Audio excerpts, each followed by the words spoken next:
Welcome back to another episode of Music with Map, the podcast where we explore how music intersects with people's professional lives. I'm Wes. And I'm John.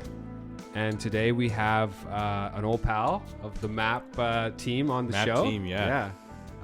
Jill Harris, nice to see you again. Nice to see you. Thank you for having me. Yes, thank you so much for being here. So, we had the fortunate opportunity to have you sing on a track that we were working on for someone.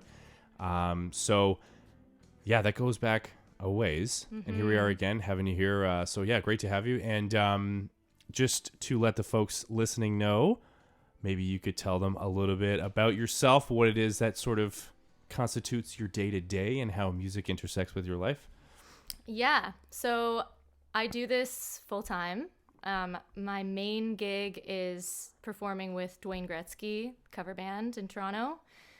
And I also write my own music. I have played in other bands, like I had an original project called the Au Pairs, a folk group for many years, and an electronic project. And I also do like freelance vocals for a bunch of people. Right. And cool. Like you're well established, you're in a million things, and you're a very, very talented vocalist and instrumentalist as well. But maybe let's reel it back a bit. Like, where did you start? How did you kind of navigate your way into music? Because as we've talked about with so many people on the show, and just like John and I in our own experiences, it's a tough industry. You know, it's hard to make a day-to-day living in it. But here you are, right? Proof that it exists. So this is amazing. But how did you kind of navigate your way into that at first? So I grew up loving music, always being very passionate about it. Came from a pretty musical family also. And by the time I was finishing high school, I'm from Toronto also. And when I was finishing high school, I was kind of like, this is the thing that I'm most interested in life still. So I went to college for music as well. And I think sorry to interject, for recording or performing or? For jazz vocals. Okay. Jazz vocals. Yeah. Yes. And I met a lot of people there that I still am close with, still make music with. That's incredible. Mm-hmm. Totally. Yeah. Like my best friend, Lydia, who's also in Dwayne, who also... and the Au Pairs. And the Au Pairs, and who performs with one of your former guests, right. Rodrigo. Yes, yes. I met her in college. Right. And Meg Contini, who also is in that same mix. All of the above, yeah. Mm. Yeah. So I think because of connections and luck and hard work, but I think a lot of the time it's just luck and I don't know. And your talent, not to sell yourself short there, I mean, well, sure. But but I think that I'll say that one for you. Thank you. Yeah. Thank you, John. For all these reasons, I think they have allowed me to still be doing music now. Right. When I first graduated college, it was I wasn't so sure it was going to be a thing. Right. Like a lot of people, I was broke and I was trying to find work, worked at a cafe for years and taught beginner piano and voice. Right. For a few years. And then I actually think that my biggest opportunity was when I started singing with Dwayne Gretzky. Right. And that was actually sort of fluky. Someone that I went to elementary school with that I'm still friends with today, her first cousin is Tyler, who runs the band. And I knew him as a child. Oh. That's wild. No way. And I actually sang with him at his grandfather's funeral when I was 9 years old. Oh my gosh, wow. So obviously many years later, I reached out to him when I finished school, and I said, it was kind of a bold sort of hey, I'm a singer now. Right. If you ever need someone. Yeah. And so I sent him links to some stuff I had made. Okay. And then in 2014, he was like, yeah, we need an extra singer on this gig. And that was kind of the beginning of it. And I do pride myself on being a hard worker and a lover of creating harmonies and have a good ear and stuff. So I think because of those things, it's I think that's why people want me to be in their projects sometimes or hire me for stuff just because that's probably where my biggest skills lie. Right. And then the more that you've done it, you've kind of just carved out that niche for yourself. So it's just like, yeah, people are like, oh, I recognize those vocals. I want to have them on my own project kind of thing. Yeah, it's funny to think of it like that because I don't even necessarily think sometimes that I have like this voice that's super definable, but I think that I can help. I don't know. Oh, absolutely. No, like, well, when you were just saying that, the thing that came to mind is like the idea of texture. So like music in various forms, various genres, it's textured in a certain way. And like the vocal presence, whether it's a lead vocal or a backing vocal that you provide, is such a lovely texture that it makes sense to me. It's sort of me attempting to sort of say the same thing that you're saying in another way is like, again, so it is just such, it's just like such a beautiful part of like the music that you played. And again, like even from the song that you worked on with us from many moons ago, what were you doing if not, I think it was just 3-part harmony basically through most of the song. Yeah. And some backing vocals and stuff like that. So it's just like, but it's very interesting to hear you say the sort of the connection and how far back it goes to Tyler. That's actually pretty wild. I know. And that's where I'm sort of like, I feel like, where did I hear this? This is probably wrong, but it's like success is where luck meets opportunity or something. 100%. Okay. Yeah. And it's just, I don't, I guess I don't want to downplay the hard work I've put into it, but I'm also like that funny connection that I had with this person that has now led, like, it's interesting to think back to where things begin. Yeah. Yeah. But luck is also like you put yourself in a position to be lucky, right? Because of that hard work and the time spent and all of these things, so that when you're in the moment of like, hey, you want to like jump and try this out real quick, you can just nail it and perform like you know you can, and that you put the time in to do that. Yeah, right? that's where the hard work comes in. It's like you may have sort of had this fortuitous opportunity, although you did reach out to Tyler. But like, you know, you knew each other from before. Tyler had the Dwayne thing. Like, I don't know how much sooner he had started Dwayne before you actually like joined up, because it's been going for a while now. I think the hard work comes in the fact that you've sustained this. If it weren't for hard work and like dedication and you continuing to like perfect your craft with vocals, people would stop calling.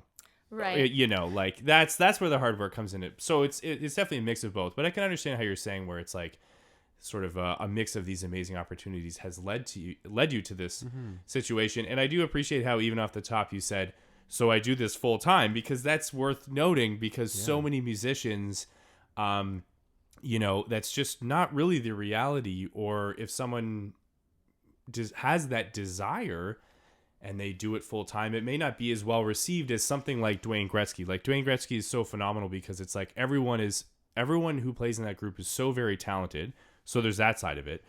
But then also like what you're doing is so well received by people. It also allows it to continue to grow and develop, and people come out continuously to see these shows and stuff like that. So that's also like a beautiful thing. And like, again, I don't know if it's luck or opportunity or what, plus the hard work, but it's just like it's working. And so it's phenomenal that you have that. You know? But also like, for those that don't know, like Dwayne Gretzky is a relatively well-known band in the city, perform all the time.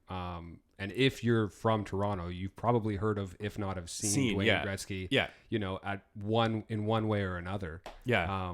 Which is amazing. So like full time, like that's just always curious, because every musician and somebody in the like music industry is different. So what does like full time look like for you, like during a week? Like what's an average week? Like how much time do you spend writing? How much time do you spend performing? How much time are you like in the practice studio? Yeah. So it really changes. That is a thing about this lifestyle, is that I think you kind of have to be the type of person that's kind of okay with like not really planning ahead in life. Right. And you're sort of like okay with a bit of chaos and instability. Who knows where I'll be 6 months from now, Truly. let alone 2 months, right? Like I actually like just have received information about like what the rest of my year will look like, and I'm like, oh, okay, cool. You have a bit of like planning. Yeah, but it's really difficult to see past that sometimes, which I'm kind of okay with because it's been that way for many years. Right. But like this last week, for example, was really busy. Like we're doing this 90s tour right now. Okay, yeah.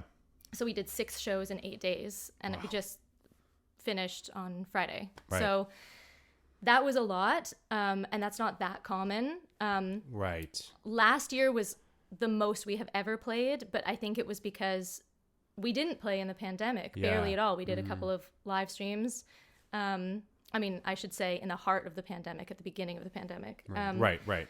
But last year, I think there were like 2 years of gigs combined. So then we were just saying yes to so much because we could. And then I think a lot of us felt quite tired at the end of the year. Because of course. It's a really, it is. And it's like so hard, I think, to quantify how much time I put into it in like a week, because it also feels so different. It's like my time performing will be like 3 hours. Yeah. But if it's an away gig, I'm gone for like 2 days. Yeah. And it's not even just the performance part. It's like you see your colleagues essentially constantly. I've seen my bandmates more than I've seen anyone in my life. Right. And there are so many things that come with that too, like the interpersonal nature of that, and like when people are struggling and like making it through together and still having chemistry on stage. So there's so many things to think about. I would say that intersects with like probably some of the things that you have both dealt with. Like I think about social work and like therapy and all the things that we talk about in the band because we have to, because it's like I don't know. Also, musicians are so emotional. Sure. So. Yeah. Which is great. Yeah. You want to like bring the emotion to Yeah. the stage, but then when Definitely. the show's done, the emotion's still there when you're in the green room and like. Exactly. And then, a one-off is different than, as you said, if it's like an entire year that's making up for, 2 years of drought where all of a sudden it's just like full on. Every aspect of that would just be full on. So that it totally makes sense. And it's like, whether it's social work or something else, I think of a boss that I had when I worked at a golf course as a kid, and he's having a tough day. And I'm like, oh, what's going on? Like, you doing okay? And he's just like, you know what? Growing grass or like managing grass is easy because it grows and you just cut it. But managing people is the hardest thing that you'll ever have to do. And he just was like, one after another, like was just being dealt these different blows from these different personalities. And it was just like making his head spin.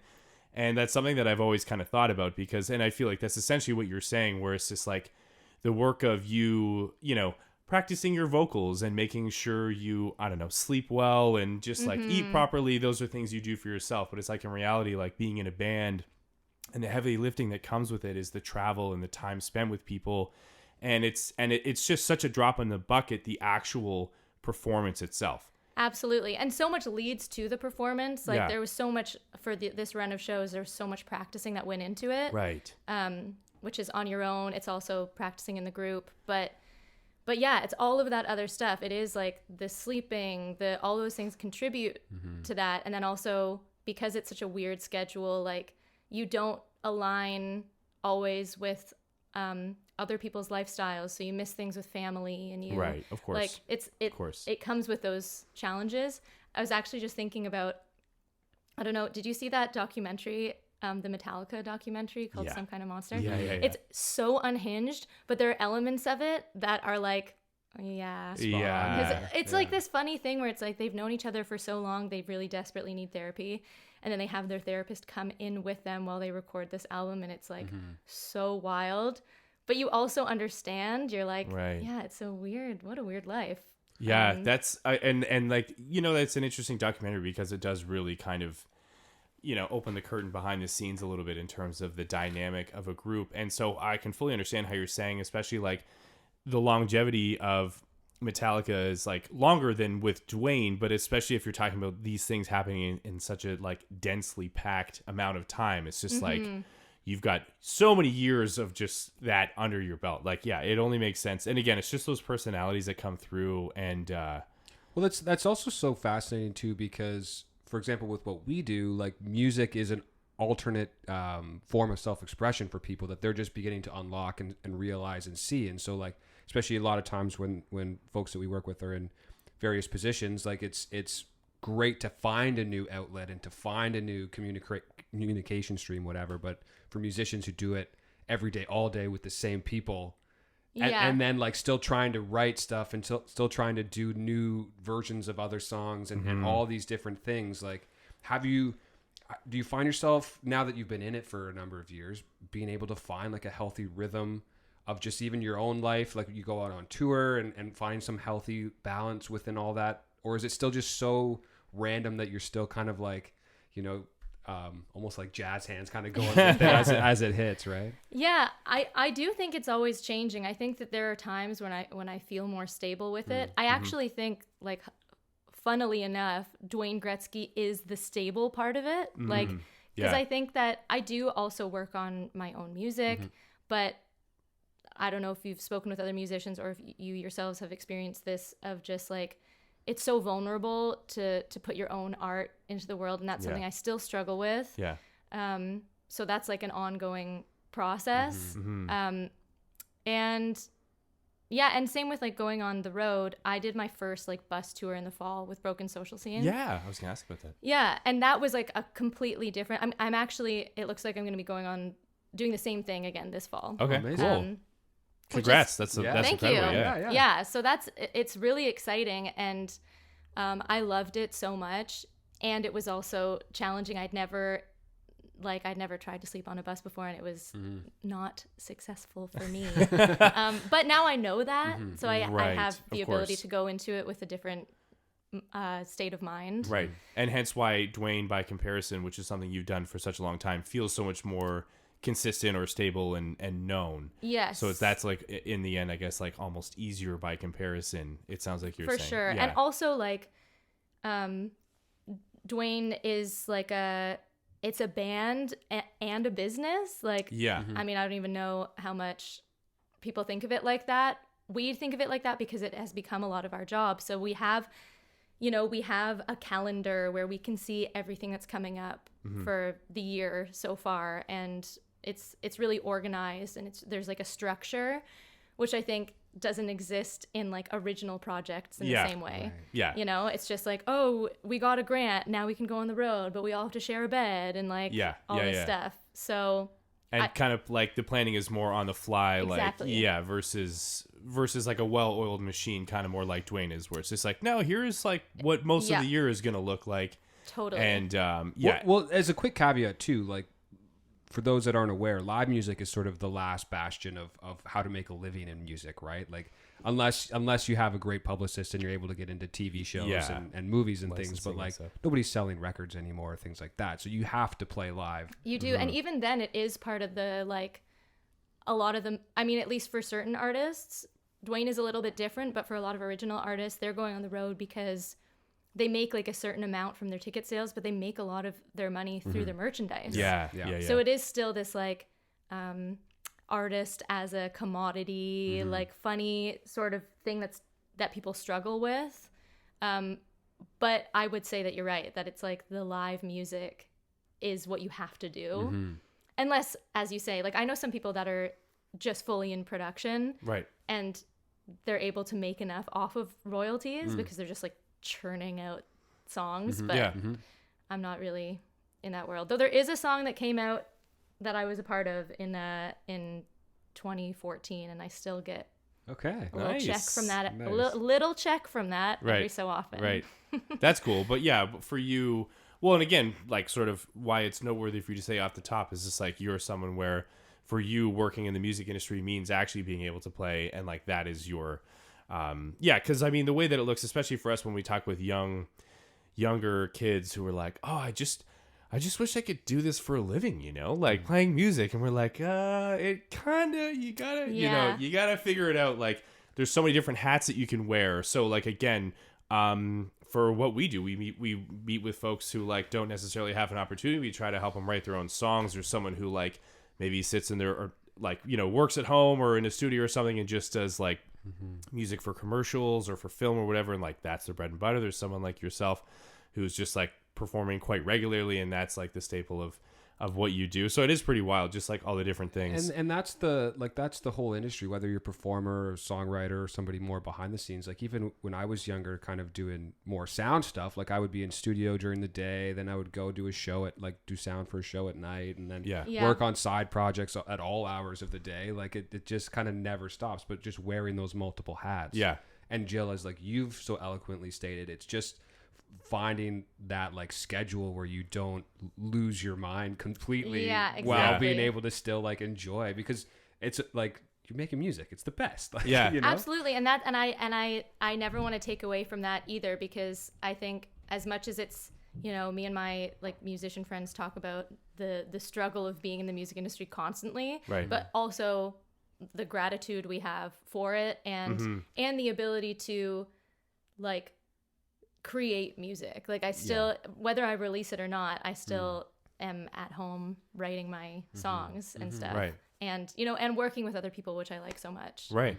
Which is cool. And the collaborative part is always like a cool thing. So this is a great segue, because I meant to ask you, like, so when you're not, you know, slinging it from a like at a Dwayne practice, or like a Dwayne show, or like a whole series of Dwayne shows or whatever else, like, are you comfortably able to, like, in your own time still work on music? Like, is it do you feel refreshed enough to kind of be able to do that? Do you need to take a pause from it for a while? Like, what does that look like? Like, what is the downtime like when you're not doing like Dwayne or whatever else, like on the road? Yeah, I think that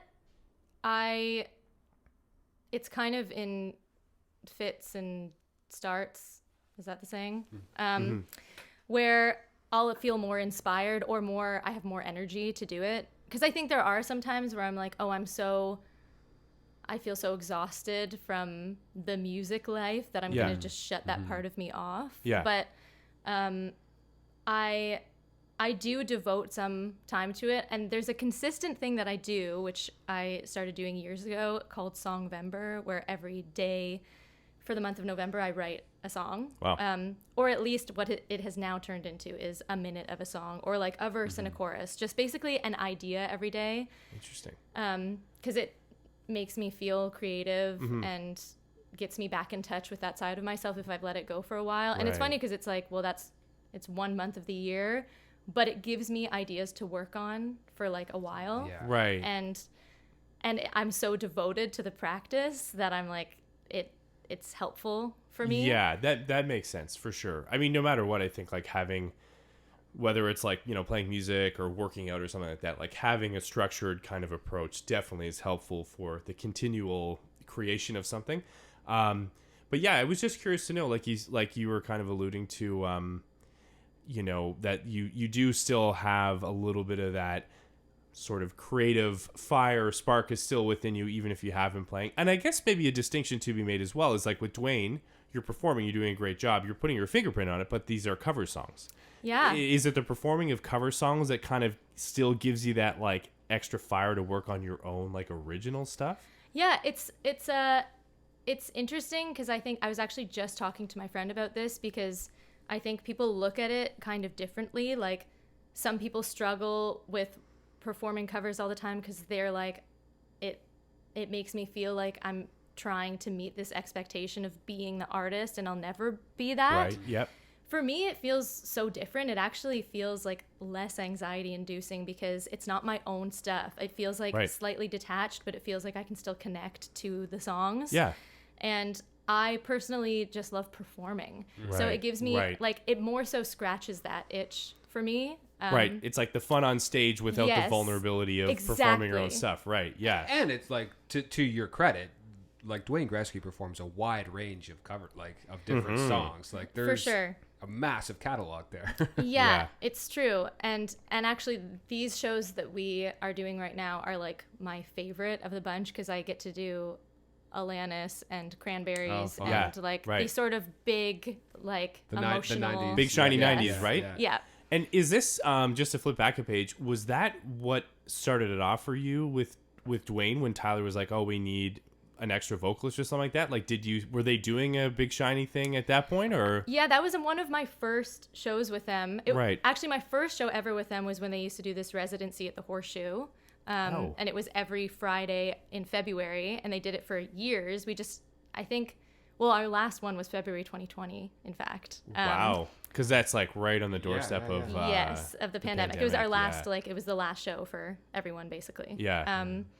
But that was like diving into something that I hadn't really experienced before. Like I went to college for music, which was like you had to learn a lot of music, but this was like we had to learn 30 new songs a week and memorize them. Yeah. And so that was, and I like that challenge. So for me, it was kind of like, oh, this is hard and fun and cool. So That's so much material. yeah, I know. Wow. It's like, I think that there's a shared skill in the band of like good short-term memory. Right. Because literally, like, we were talking about, we had to learn all these new songs for these shows that we're doing right now, but we also had to learn so many new songs for New Year's Eve a few months ago. And we were talking in rehearsal, like, does anyone remember any of those songs? Right. Because, like, I don't know if I would be able to sing them like I did. Right, then. right. It's just kind of like cramming before an exam or something like that. Exactly. Yeah. You just take, like, in a short amount of time, you just slam that information into your brain, and then when the shows are done, I guess, like, just every part of you just has a release, and you're like, see you later. Yeah. Yeah. So, I mean, well, to go back to your earlier question, it just feels different. It feels like completely different from like making my own music. Right. But I would say it just like, it's a different thing that I love in music. And then it allows me to have my writing as more of like a hobby. Yeah. Like, for the sake of doing it. yes. Music for the sake of creating music. For sure. And I used to, honestly, up until I had more downtime in the pandemic, or in 2020 at least, where I started sort of being like, because I think I used to put a lot of pressure on myself, as a lot of original artists do, of like, I have to become successful with my original stuff. Like, that's like the goal. And I started feeling more at peace with just doing that for myself. Yeah. And maybe at some point I'll share it if I really want to. But I just sort of started taking the pressure off, because I was like, for who and why. Yeah. And Absolutely. And that's a beautiful thing, to just really arrive at like the core essence of sort of really why anyone produces any art is, it's like, it is in relation to yourself and your emotion, and you have this craft to express yourself, and so you use it, and it's just like, that's the medium, one of the mediums that you can express yourself, and that in and of itself can be enough. And I think also, you know, maybe reading between the lines with the stability and being able to check a really big box of performance with Dwayne, I would imagine it even more so allows you to kind of just be like, no, this is just like, I'm not worrying about, you know, having t-shirts for my upcoming show so that I can monetize a bit of this, right? It's just like, no, I'm going to just perform my original material, be vulnerable, accept that, and that's what it is. exactly. Right. I think that is definitely it for me. There is a part of me that does want to get past the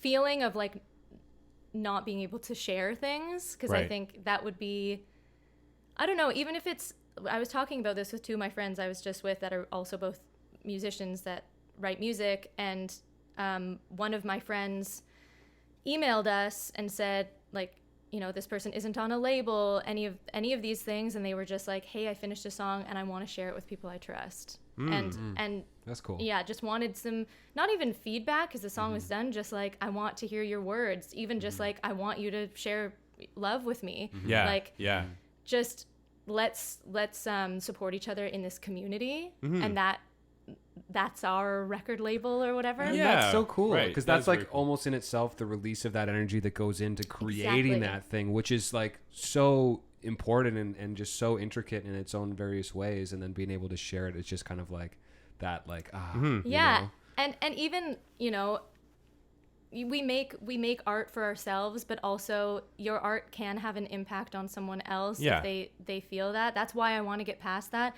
Same with, I mean, we're on the podcast right now, and it's like, you never know how far-reaching the things you're creating are going to be, but maybe a person will listen, or a few people, and they'll be like, oh, I'm really interested in what they were talking about. So, and there's a reason to do it. Yeah, for sure. So I would like to get to that place. Right. you I mean, know? it sounds like it's like what you just mentioned with sort of that idea of like sharing within your own community. It's kind of what's cool about it is it's like you sort of define it for yourself, right? It's just like maybe there's like a rule book of how people, a quote unquote rule book of how people generally, record and release their own like original music, but in a way you're kind of doing it for yourself. And it sounds also like you're kind of doing it in a way that feels right. That's up to you. That's not dictated by anyone or anything else, And I think too, like that process that you're describing too is so genuine in that creative like endeavor in itself. Whereas if you go into something saying, oh, I need to pay rent next month, like I need to have something down and I need to release it and it needs to like fill all of these sort of